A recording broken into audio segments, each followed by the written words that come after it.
Hey everyone, in this video I'll be covering why Norway was never quite a great power, and often overshadowed by Denmark and Sweden that were the dominant Nordic powers for most of history.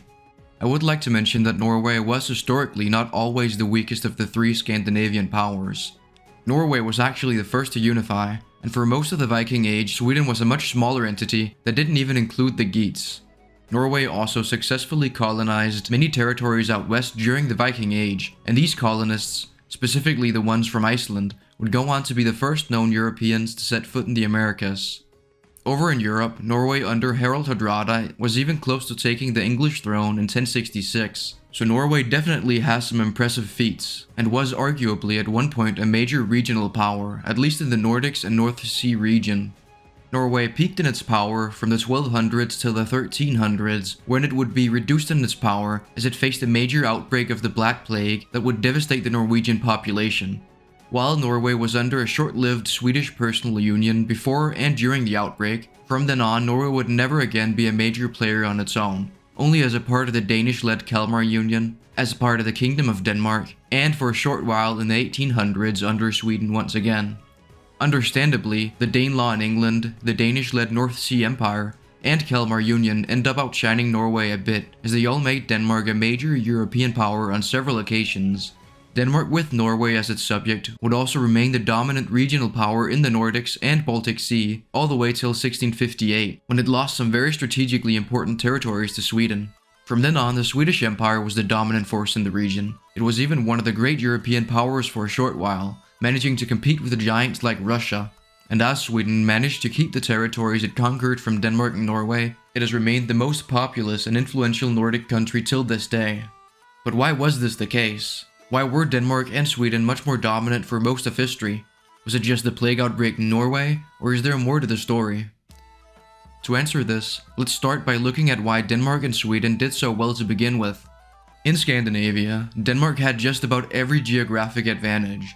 It was closer to the rest of Europe, had a more temperate climate, and an abundance of flat farmable land. This allowed for it to sustain a significantly larger population than Norway, and even Sweden for most of history.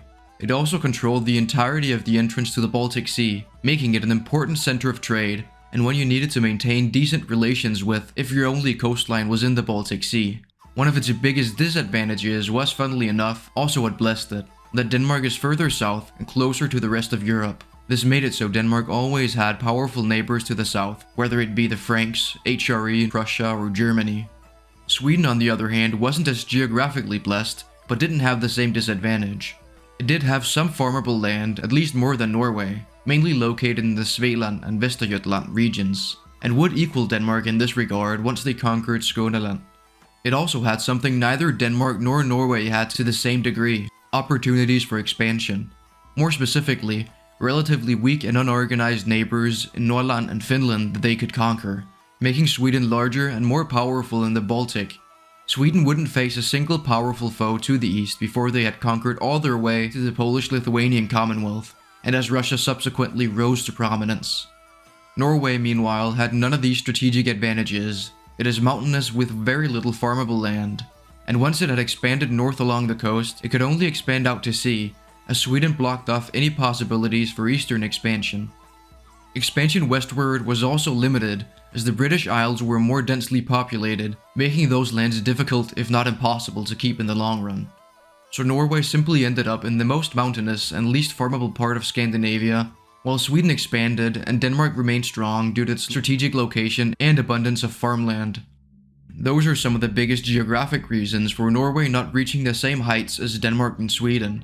But as I mentioned earlier, Norway was also subject to a major plague outbreak, and this was the final nail in the coffin for Norway.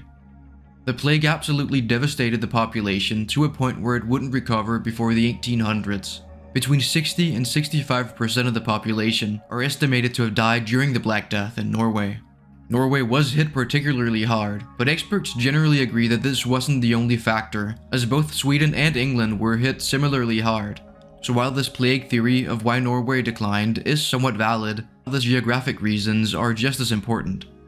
It is also worth noting that especially the elite in Norway was hit hard by the plague.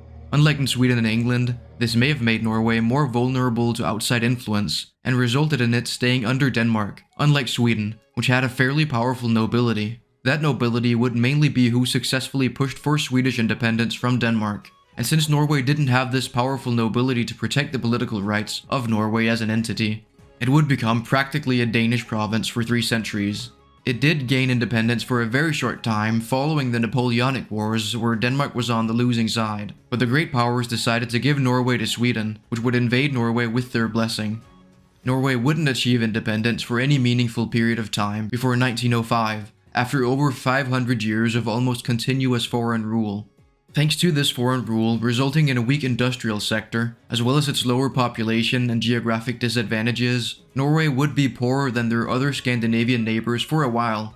But Norway really started to become relevant in the region once they discovered oil in the North Sea, particularly because they nationalized it, something you would usually be invaded for doing, at least if you're a third world country. Norway used the profits to benefit the people, giving all Norwegians their guaranteed social safety, pensions, education, and great healthcare that they all have today. Not just making Norway on par with Denmark and Sweden in wealth, but actually making it the richest of the trio per capita. Of course, Denmark, Sweden, and even Finland have also found success with similar systems, but they have their own stories, and this video was about Norway. So that's all for now. I hope you enjoyed the video. Thank you to all my channel members, and a special thank you to my second tier member, Lara Hino. See you all in my next video.